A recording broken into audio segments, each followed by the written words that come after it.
Hola, bienvenidos al podcast de Mi vieja quería una abogada. ¿Qué es un podcast? No sé, escuché el de Barsi para saber eso. Acá nosotros vamos a hablar de y a través de la sociología sobre las cosas que nos pasan en nuestras vidas.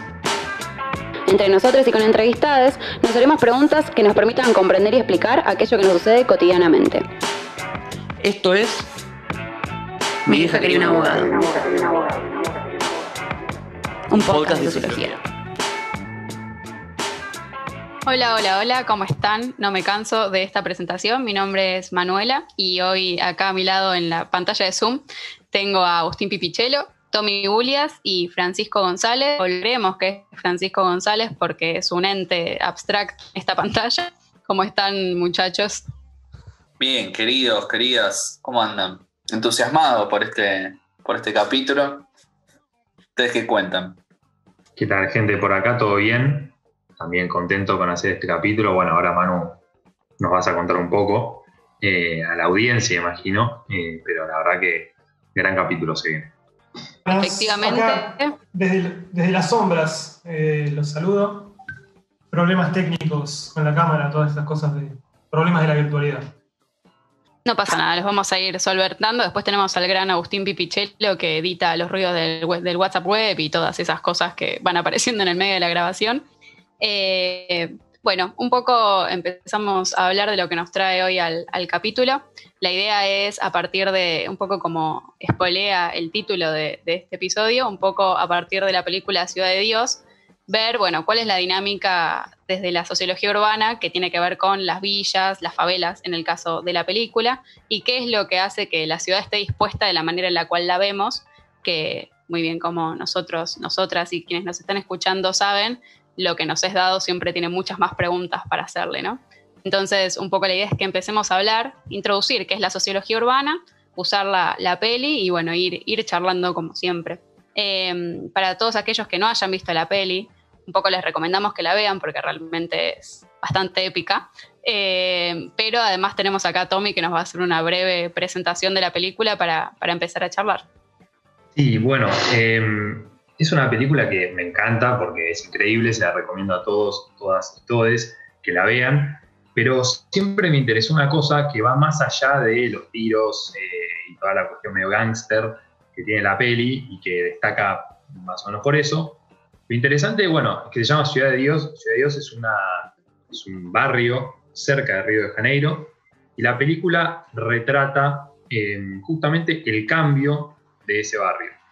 Ciudad de Dios como barrio lo crean en realidad en los 60, es un barrio de viviendas sociales, al cual van gente que fue expulsada de favelas de Río de Janeiro por, según estuvimos leyendo, una orden del gobierno dictatorial de ese momento, de los 60, en el 1964 arranca una dictadura en Brasil, medio como un proyecto de erradicar villas de la parte, entre comillas, linda de Río de Janeiro, la parte cheta, la parte cara de Leblon, Ipanema, etc. Entonces, más o menos lo que muestra la película al principio es esa exclusión, esa expulsión de la gente pobre de las favelas hacia la periferia de Río de Janeiro. Y lo que muestra luego, en otro momento de la peli, ya es en los 70s, no pone años específicos, y ya muestra lo que pasó de ser un barrio de viviendas sociales, con casas parecidas, construidas por el gobierno, que no tenían servicios básicos satisfechos. En los 70s muestra un barrio expandido hacia el Morro, irregular, de una y que se ve que ya hay viviendas construidas por la gente que habita ese barrio. Entonces, lo que nos interesó de esta película, más allá de la parte gángster, que igual está muy interesante, y de otras cosas, como las vestimentas y fiestas disco, que están muy divertidas, fue ese cambio de la configuración del barrio de Ciudad de Dios. Así que bueno, nada, ese como puntapié. Un elemento central, ya del orden de lo que más nos gustó Toda la peli tiene que ver con un personaje que hace un rato, antes de empezar a grabar, estuvimos conversando, Bené, así que a todos aquellos vean, a todos quienes vayan a ver la peli, mucha envidia al somos estilo nuestro fanatismo. de ese pibe. Envidio mucho el guardarropas y el estilo de ese pibe. Pero bueno, un poco más volviendo a lo que nos atañe, creo que justo Pipi ibas a decir algo y yo te interrumpí con mi fanatismo. No, me estaba acordando algo que charlamos en WhatsApp. Saben nuestros oyentes que antes de armar los capítulos hablamos por WhatsApp y decíamos cómo en los 70s, en comparación con la etapa anterior, como que el barrio cobra una vida propia, una lógica propia. Y quizás me parecía como algo interesante para introducir como cierta perspectiva de la sociología urbana, que un poco lo que queríamos compartir es, bueno, cómo abordar un proceso que parece como siempre tensionado entre el caos o entre se va haciendo la ciudad así como a los ponchazos, digamos, se va haciendo al andar, con el otro paradigma de la planificación.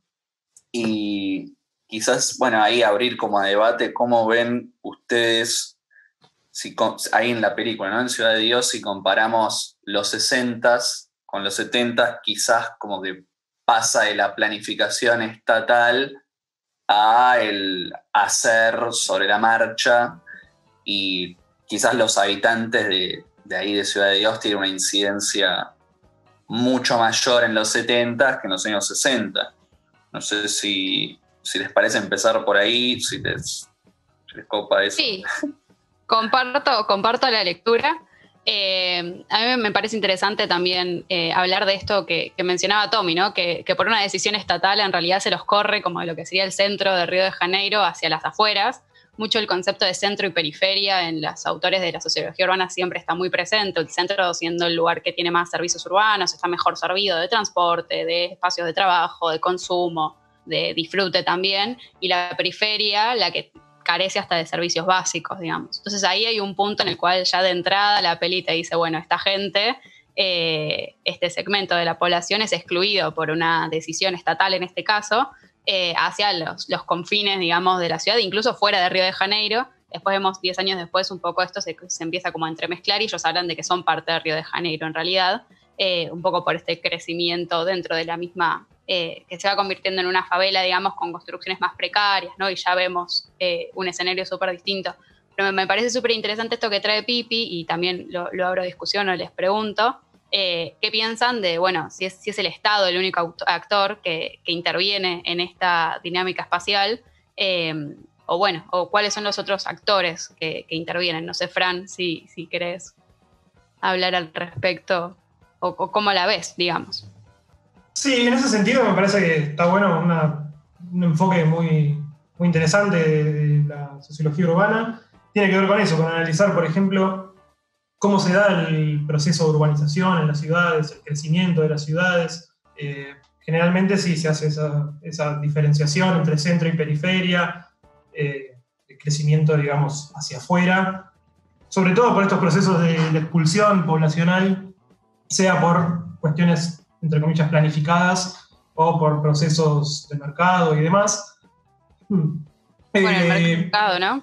Claro, sí, es otro actor que no podemos dejar de tener en cuenta. Y también en esta planificación no es solamente que se planifica y se hace desde el Estado, etcétera, sino que hay un conflicto presente.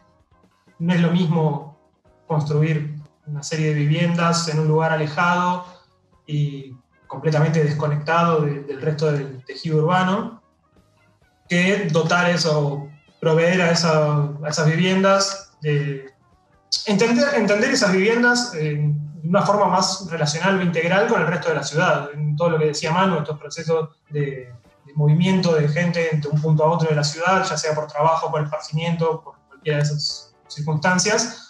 Y bueno, eso también, esa falta de servicios o de planificación incompleta, que generalmente también es voluntaria, genera formas de resistencia y y demás. Eso también es para tener en cuenta. Otro actor, la misma población. Bueno, después se organiza de distintas maneras según el caso, pero bueno, vemos que intervienen otros actores. Sí, respecto a tu pregunta, Manu, y bueno, obviamente, siguiendo lo que dice Fran, acá me pongo un poco economicista, porque bueno, ese es mi perfil, digamos, lo que me gusta, pero bueno, yo no puedo dejar de pensar estos procesos influidos por los procesos socioeconómicos, económicos. A ver, los 60s, pleno estado de bienestar, o sea, se hablaba de la regulación del Estado, de la planificación, bueno, en este caso, de un estado de bienestar, inclusive dentro de un gobierno dictatorial, como era en Brasil. Pero bueno, planifica, decide erradicar gente de una zona y urbaniza otra, los manda para allá, con sus criterios, pero está la planificación. El Estado está presente en esa elección. En los 70s, que es la segunda parte de la película, ya es como que el Estado no parece estar actuando ahí.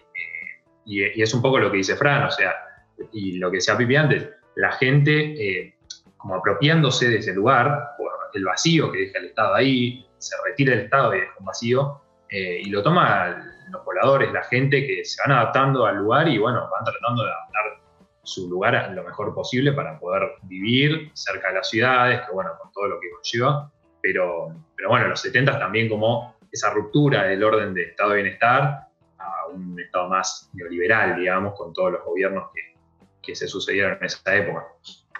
Bueno, sí, ahora que... Perdón, sí, Fran.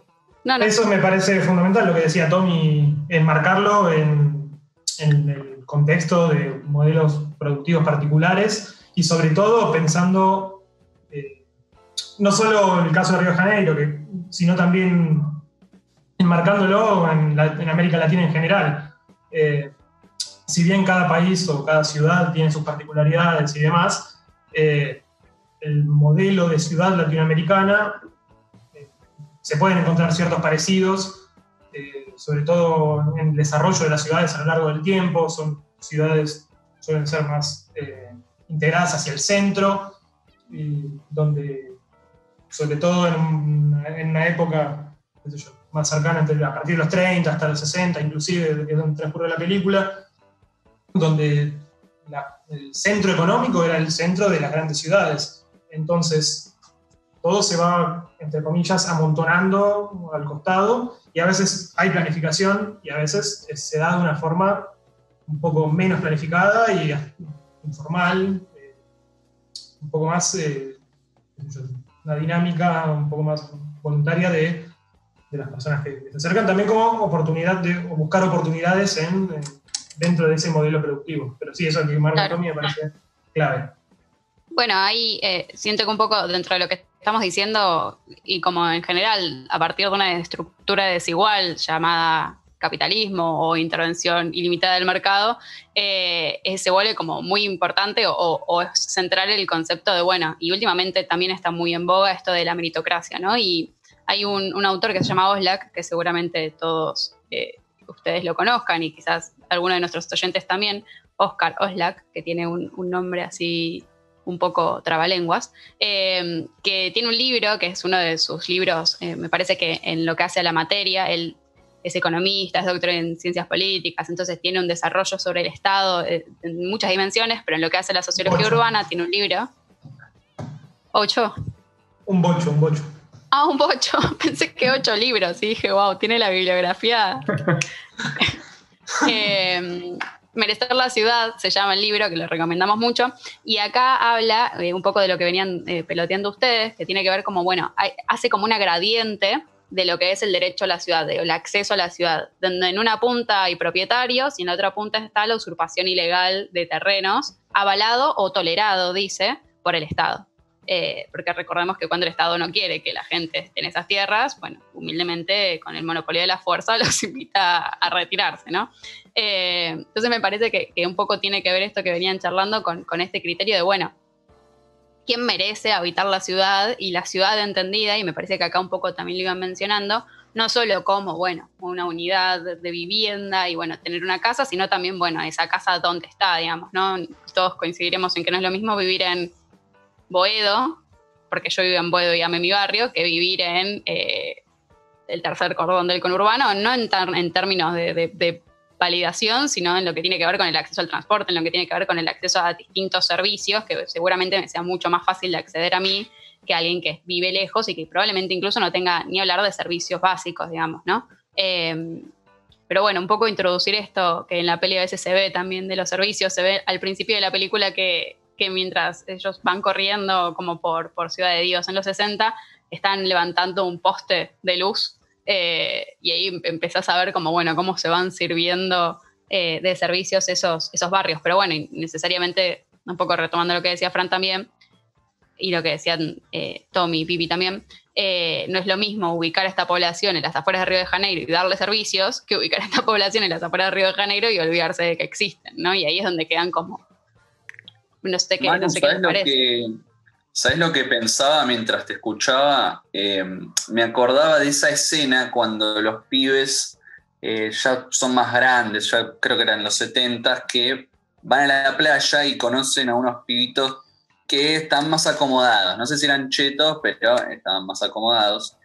Y ahí como que se ve un poco lo que, digo, trayendo un poco a Oxlack, esto del límite que se vuelve difuso, que quizás geográficamente hay un límite, pero hay un límite ahí simbólico que no está del todo delimitado y que los ubica a ellos, a los habitantes de la villa, digamos, de la favela, también como proveedores de cierto, o sea, de droga y de cierto esparcimiento para las clases acomodadas. Y yo pensaba en esto de, trayendo a Oxlack, de esto de merecer la ciudad, como el que es el jefe, ese pequeño, es el jefe de la organización criminal, como que mantiene la seguridad y el orden ahí adentro, no solo para los habitantes de adentro, sino para que los de afuera también ingresen y en definitiva el negocio funcione. Entonces, como que también linkeándolo con lo que decía Tommy, ¿no? La importancia de pensar todo esto del desarrollo urbano con procesos que exceden lo urbano, que tienen que ver con lo económico, con lo simbólico. Y sí. ¿Vos también qué querías? No, sí. Siguiendo lo que decís, Pipi, que está buenísimo, bueno, que una parte de esa integración, o sea, es raro porque, por un lado, parece que el barrio está excluido de Río de Janeiro porque ese pequeño es el jefe del barrio y mantiene el orden y el monopolio de la fuerza dentro del barrio, entonces está como excluido, como si fuera otra cosa de la ciudad. Ahí el Estado no está.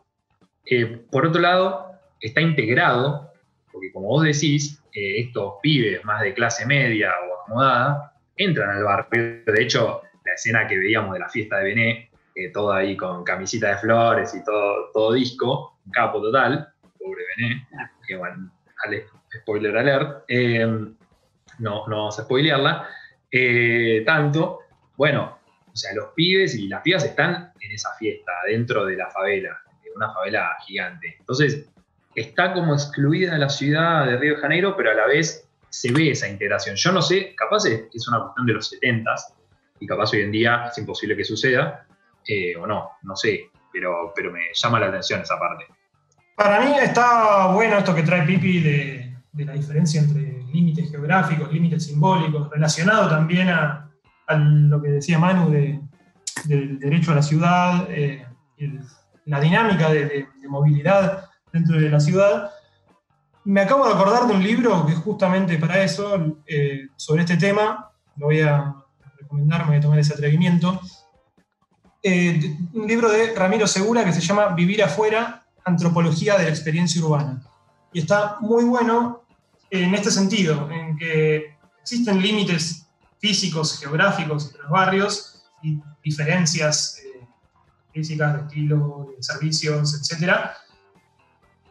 Pero es innegable también que la ciudad es dinámica por procesos económicos, sociales, culturales, etc. Entonces, también se dan estos límites o se generan límites difusos simbólicos para la movilidad de personas que viven en estos barrios que generalmente están, digamos, tienen una carga negativa de más, o que no acceden a ciertos servicios de los grandes centros urbanos. O sea, después en la película, bueno, claramente como es una película taquillera, tiene algunas cuestiones así más estereotipadas de todo esto, de ser pequeño y demás. Pero está bueno pensar también los límites no solo geográficos entre los barrios, sino también simbólicos que se dan en la movilidad y en la dinámica cotidiana y en el acceso a servicios y demás cuestiones a las que se accede en los centros urbanos y no en las periferias.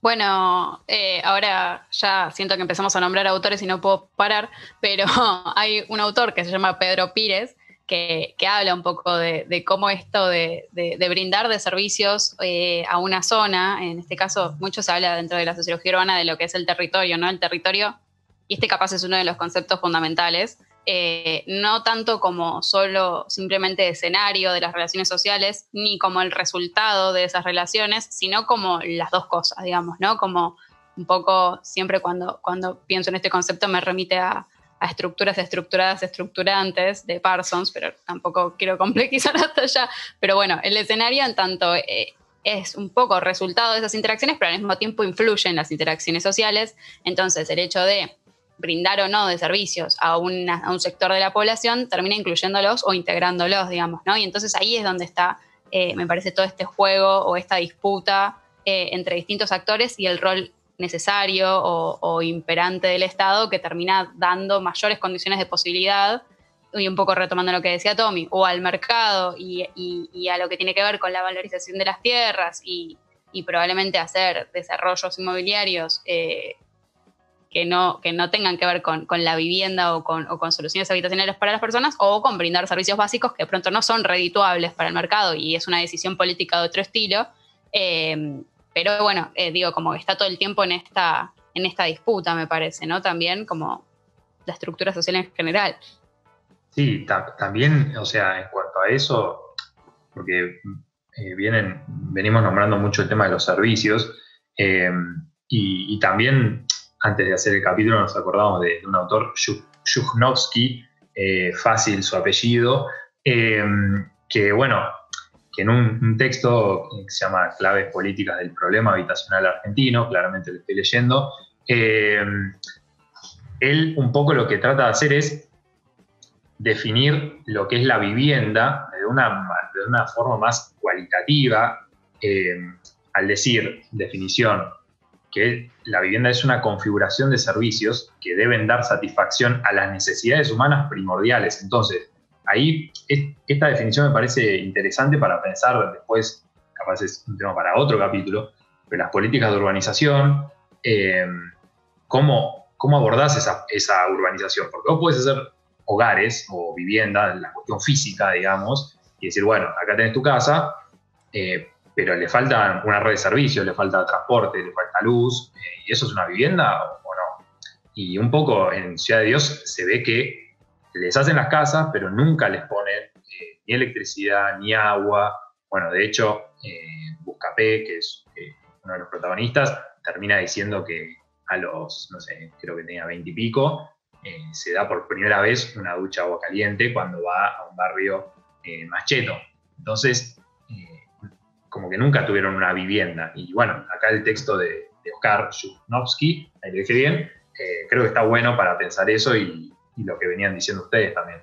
Buen ejemplo ese también, ¿no? Es un ejemplo de cuando quizás un habitante ahí de Ciudad de Dios sale bueno, va a la ciudad, al centro urbano, digamos. Aprovecho para pasar un chivo que ese texto que nombrás está buenísimo y se lee en la cátedra de Sociología Urbana de Robert, gran materia, la recomendamos. Y ya que estamos con los chivos, les recuerdo que en las redes somos @título en trámite. Bien. Tanto en Twitter como en Instagram, así que a no olvidar. Y pensaba recién que bueno, que estuvimos como charlando bastante de Brasil y de Río de Janeiro. Y les quería preguntar si hacemos como una comparativa ahí con Buenos Aires.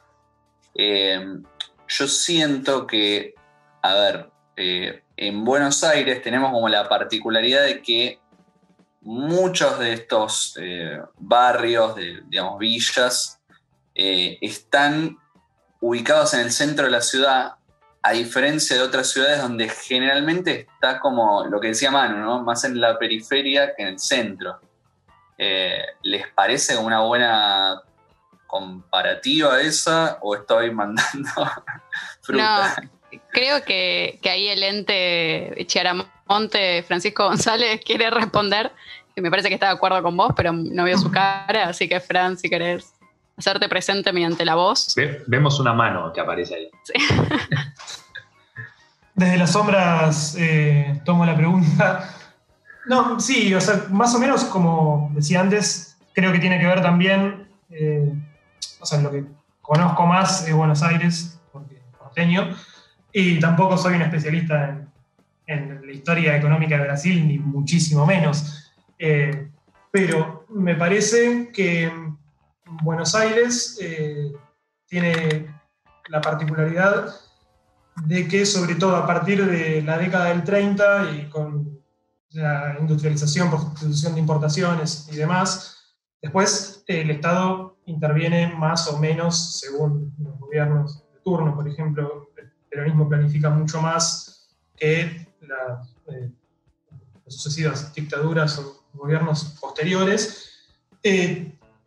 La ciudad de Buenos Aires concentraba directamente digamos, el poder económico, y alrededor de la ciudad de Buenos Aires también se fueron asentando distintas fábricas de este proceso de industrialización. Entonces hubo, además de una fuerte inmigración externa, una fuerte migración interna hacia la ciudad, y por eso es imposible pensar Buenos Aires, no solo hay que pensar Buenos Aires como la ciudad de Buenos Aires, sino, y los datos de la pandemia acompañan esta teoría, pensarla también como un área metropolitana mucho más extensa que integra, bueno, en un principio el primer cordón del conurbano, y ahora más también, pero también tiene que ver con esto, con la forma de asentamiento, a veces formal, a veces informal, alrededor de Buenos Aires como centro productivo. Y entonces, por ejemplo, también hay barrios informales en el centro de la ciudad de Buenos Aires, o en zonas más céntricas de la ciudad de Buenos Aires. Los lunares, ¿no? De Oxlack.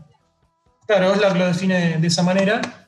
Tiene que ver con esto, con la forma en que se fue conformando la ciudad de Buenos Aires a partir de este proceso productivo en esa época, que había espacios libres o tierras libres para que en esta migración, a veces de forma planificada, a veces de forma no planificada, fueran ocupando esos espacios para estar cerca de estas oportunidades laborales, sobre todo.